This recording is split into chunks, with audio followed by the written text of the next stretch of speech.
오늘은 추수감사절을 맞이해서 요한복음 5장 16절에서 20절까지 하느님과 동등이라는 제목으로 말씀을 전하고자 합니다.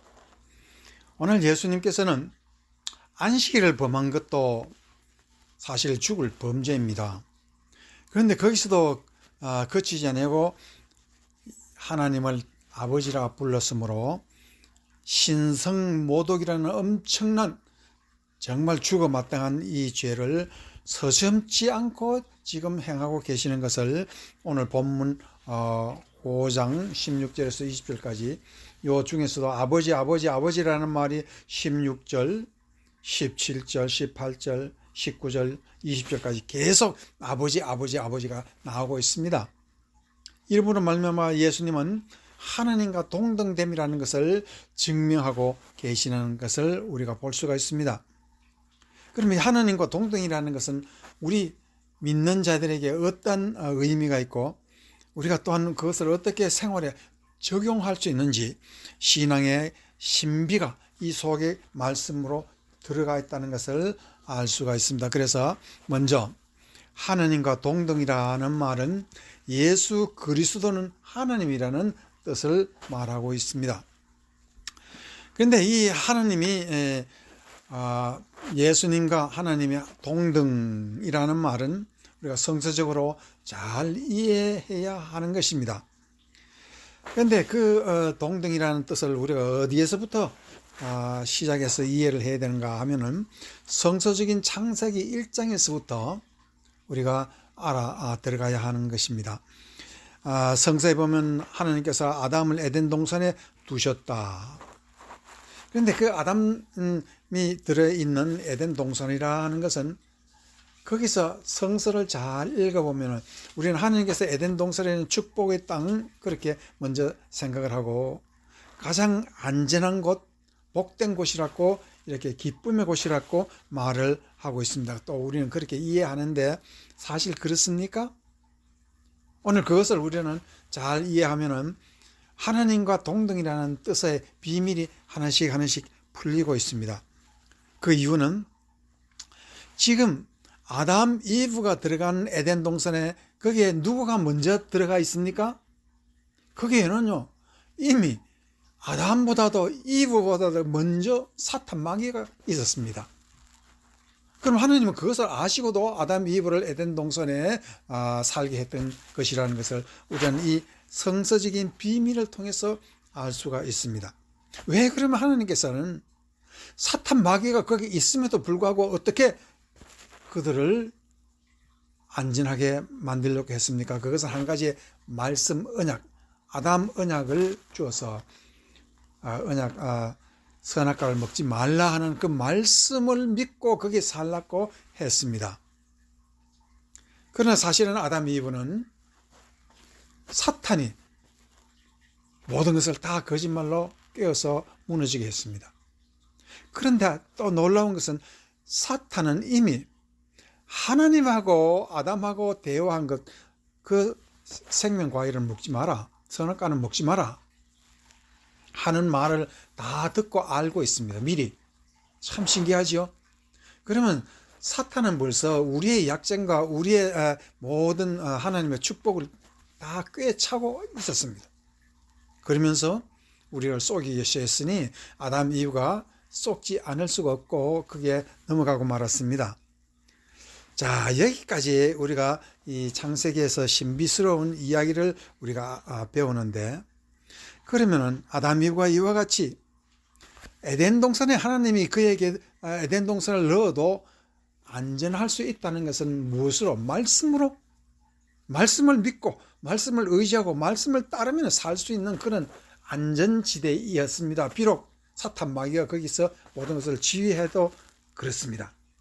그런데 아담 이브는 하나님의 말씀 따라 살지 못하고 실패함으로써 어떠한 형상이 있었습니까? 그 너희가 선악과를 먹는 날에는 정령 죽으리라 하는 말에서 히브리 말로는 정령 죽으리라는 뜻은 죽고 또 죽는다는 뜻입니다. 두 번 죽는다는 뜻입니다. 죽고 무엇이 죽어요? 먼저 하나님이 인간에게 주신 하나님의 형상이 죽는다는 뜻입니다. 첫 번째, 가장 무서운 형벌입니다. 두 번째 죽는 것은 육신이 죽는다는 것은 우리가 되게 다 압니다. 그러므로 말하면 아담 이브는 하나님이 주신 하나님의 형상, 하나님과 동등되는 것, 이 형상을 치명적인 상처를 받아버렸습니다. 그러니까 이 하나님과의 형상이 치명적인 상처를 받았다라는 뜻은 무슨 뜻이냐면 하나님과 아담과의 의리가 깨어졌다는 뜻입니다. 의가 깨졌다. 성경에서는 의라 하는데 그 의라는 것이 의리가 깨져. 의리. 그럼 의리라는 것도 조금 이따 그 말씀을 설명을 하겠습니다. 의리가 깨어짐으로 말미암아 하나님과 동등되는 그런 형상이 형상화되지 못하고 실패했다. 자, 여기서 우리가 한 가지 알아야 되는 것이 있습니다. 그러면 인간이 하나님이나 된다는 뜻인가? 아닙니다. 그런 뜻은 아니고 우리가 하나님의 형상에 대한 의미를 우리가 잠시 아주 중요한 성서적인 가르침인데 알아야 됩니다. 하나님은 인간과의 어떠한 면에서 형상 동등되는 그런 조건이 되느냐 하는 것은 공유적 속성과 비공유적 속성 두 가지 속성으로 인해서 하나님과 동등이라는 것이 있습니다. 그러면 하나님과 절대로 동등되지 못하는 면이 있다는 것이죠. 그것이 비공유적 속성, incommunicable attribute라고 영어는 그렇게 말을 하고 있습니다. 그럼 비공유적 속성은 무엇이고 공유적 속성은 무엇입니까? 하나님은 영원하시고 불변하시고 무한하시고 절대적이고 전능하시고 또한 편재하시다. 6가지. 한 번 더 반복합니다. 하나님은 영원, 무한, 불변, 절대, 전능, 편재. 이러한 것들은 우리 인간이 가질 수 없는 속성입니다. 그래서 그것을 비공유적 속성이라고 말하고 있지만 공유적 속성은 하나님과 우리가 같이 가짐으로 말미암아 우리가 하나님과 동등하는 그런 속성이 있습니다. 그래서 비공유적 속성이라는 것은 하나님이 자비하신 것처럼 인간도 그렇게 될 수 있고 사랑, 지혜, 지식, 은혜, 의 이러한 것들이 전부 다 공유적 속성으로서 우리가 하나님과 동등된다라는 그런 뜻이 됩니다. 그러나 우리는 절대적인 의미에서는 하나님이 아니라는 것도 우리는 여호와 하나님은 아니라는 것도 알아야 됩니다. 자, 그러면은 아담 이브는 이 속성 두 가지 중에 무엇이 깨어졌습니까? 공유적 속성이 전부 다 잃어버렸고 그게 치명적 손상을 입어서 상처를 받아서 우리가 이런 속성을 잃어버렸다. 사랑도 있고 자비, 지혜, 지식, 은혜, 의 이거 다 잃어버렸다. 그러면 우리가 이와 같은 공유적 속성을 어느 하나라도 우리가 공유할 수 있으면 다른 것도 다 회복될 수가 있고 하나님과 동등됨을 우리가 하나님의 형상을 우리가 회복될 수가 있는데 성경에서는 어떻게 하면 우리가 잃어버리는 형상을 회복할 수 있느냐. 로마서 1장 17절. 로마서 1장 17절에는 다음과 같은 말씀이 있습니다. 복음에는 하나님의 의가 나타나서 하나님의 의가 나타난다 그랬습니다. 믿음으로 믿음에 이르게 하느니 기록된 바 오직 의인은 믿음으로 말미암아 살리라 함과 같으니라. 자, 우리가 지금 하나님과의 우리의 의리가 다 끊어져 버렸습니다. 손상을 받았습니다. 그것을 다시 회복하는 것은 우리는 비록 의가 없지만 믿으면은 하나님이 의롭다는 것을 믿으면은 그것을 우리에게 의로 만들어준다라는 것이 성경이 우리에게 가르치는 의미입니다. 그래서 의가 가장 먼저 성경에서는 드러나고 있다. 의 하나 바로 의리, 하나님과 우리의 의리, 사람과 사람과의 의리가 회복되고 우리가 그것을 실천할 수 있으면 우리가 하나님 앞에서 형상을 회복하는 존재라는 것을 말을 하고 있습니다. 자, 그러면 거기서 한 가지만 더 우리가 생각해야 될 것이 있습니다. 고린도후서 5장 15절을 우리가 한번 봅니다.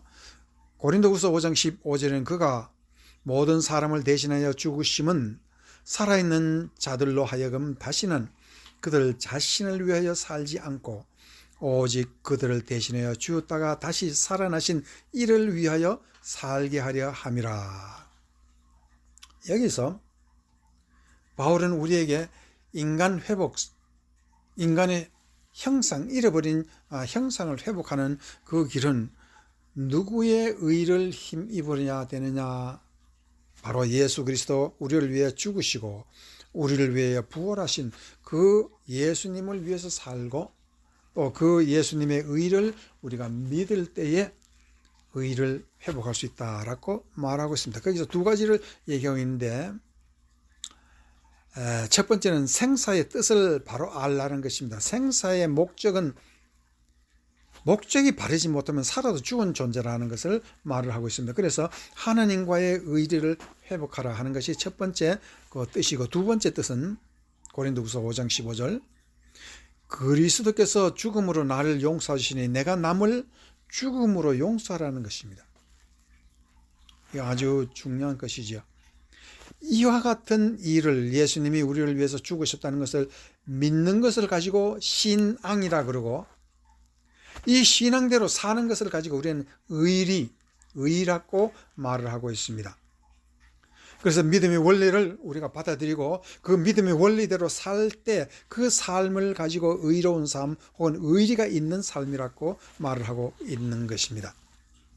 그러면 성경에서 이와 같이 의리 있는 사람을 한번 찾아봐야 되겠죠.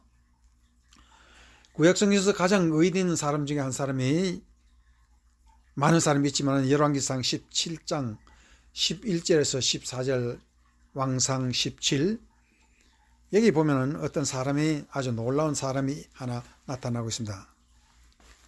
그가 가지러 갈 때 엘리야가 그를 불러 이르되 청컨대 내 손에 떡 한 조각을 내게로 가져오라. 12절, 그가 이르되 당신의 하나님 여호와께서 살아계심을 두고 맹세하노니 나는 떡이 없고 다만 통에 가루 한 옹큼과 병에 기름 조금뿐이라.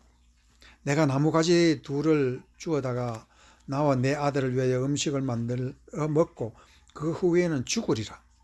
13절, 엘리야가 그에게 이르되 두려워하지 말고 가서 네 말대로 하려니와 먼저 그것으로 나를 위하여 작은 떡 한 개를 만들어 내게로 가져오고 그 후에 너와 내 아들을 위하여 만들라. 14절, 이스라엘의 하나님 여호와의 말씀이 나 여호와가 비를 지면에 내리는 날까지 그 통에 가루가 떨어지지 아니하고 그 병에 기름이 없어지지 아니하리라 하셨느니라. 여기서 무엇을 말하고 있습니까? 엘리야가 먼저 이 사르밧 과부에게 가서 하는 말은 무엇이냐 하면은, 그 과부에게 너는 지금 조금 남아있는 음식을 먹고 죽는다 하지만은 하나님은 그렇게 의리 없는 분이 아니시다. 하나님은 자기 하신 말씀을 그대로 지키는 의리 있는 하나님이라는 것을 그 사르밧 과부에게 말을 했습니다. 그러면 여기서 우리가 알 것은, 엘리야는 어떤 사람? 하나님의 의리를, 그 원리, 삶의 원리를 알고 그 원리대로 한번 우리 살아보자는 것입니다. 지금 이스라엘에 비가 아주 오랫동안 내리지 않을 거라고 하나님이 말했습니다. 그러므로 말미암아 추수도 할 수 없고 곡식도 심을 수 없는 그런 아주 비참한 상태에 있을 때 이 여인 사르밧 과부와 자녀는 이제 그 가난과 가뭄의